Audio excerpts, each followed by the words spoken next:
বিলাসপুর নামে এই গ্রামে মুনির ও তার স্ত্রী থাকতো। তার স্ত্রী যেমন ছিল সুন্দরী, তার থেকে অনেক বেশি ছিল মুনির বুদ্ধিমান। যাই, তবে গিয়ে দেখি বাজারে কি উঠলো।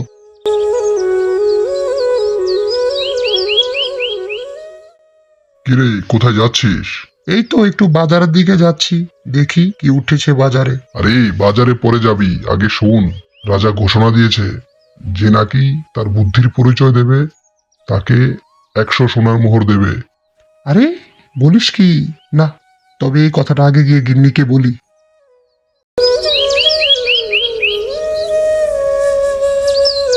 কি গো গিন্নি, শুনছো? ওমা, আবার চলে আসলে যে, বাজারে যাওনি তুমি? আরে শোনো শোনো, বাজারে পরে যাব।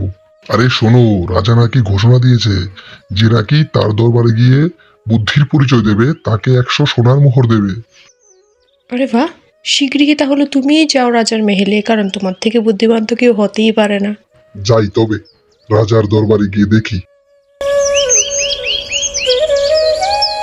এই যে মহারাজ, এই দেখুন আমি চলে এসেছি। বলুন, কি বুদ্ধির পরিচয় দিতে হবে আপনাকে? আরে কৃষক, তুমি আবার কি বুদ্ধির পরিচয় দেবে? তুমি কি বুদ্ধিমান? আগে মহারাজ, আপনি বলুন তো কি করতে হবে, দেখি না কি করতে পারি।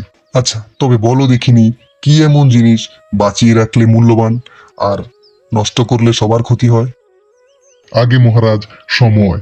সময় বাঁচিয়ে কাজ করলে সবারই লাভ হয়, আর সময় নষ্ট করলে মহারাজ সবারই ক্ষতি হয়। আরে বাহ, উত্তরটা তো তুমি ঠিকই দিয়েছো। তাহলে এবার বলো, কি এমন জিনিস তোমার নয় কিন্তু সবসময় তোমার সঙ্গে থাকে? আগে মহারাজ, ছায়া। কারণ ছায়া আমার হয় না, কিন্তু সবসময় আমাকে অনুসরণ করে। আচ্ছা আচ্ছা, তাহলে আমার একটা শেষ প্রশ্নের উত্তর দাও দেখিনি। বলো, কি এমন জিনিস যেটা খাওয়া যায় না কিন্তু এটা ছাড়া বাঁচতে পারা যায় না? আগে মহারাজ, এটা তো খুব সহজ জিনিস। এটা হচ্ছে বাতাস। বাতাস কিন্তু আমরা খেতে পারি না, কিন্তু বাতাস ছাড়া আমরা কেউই বাঁচতে পারি না। আরে বাহ, একজন কৃষক হয়েও যে তুমি এত ভালো বুদ্ধির পরিচয় দেবে সেটা তো ভাবতে পারিনি। এই যে মন্ত্রী মশাই, দাও তাকে তার উপহারটা তুলে দাও। যে দেখো গিন্নি, তোমার জন্য কি নিয়ে এসেছি। আমি যে 100 সোনার মোহর জিতে এলাম, দেখেছো? তাই বলি, কখনো আমার বুদ্ধিকে নিয়ে কোনো প্রশ্ন করো না। আমি তো বললামই গো, তোমার থেকে বুদ্ধিমান কি কেউ হতে পারে?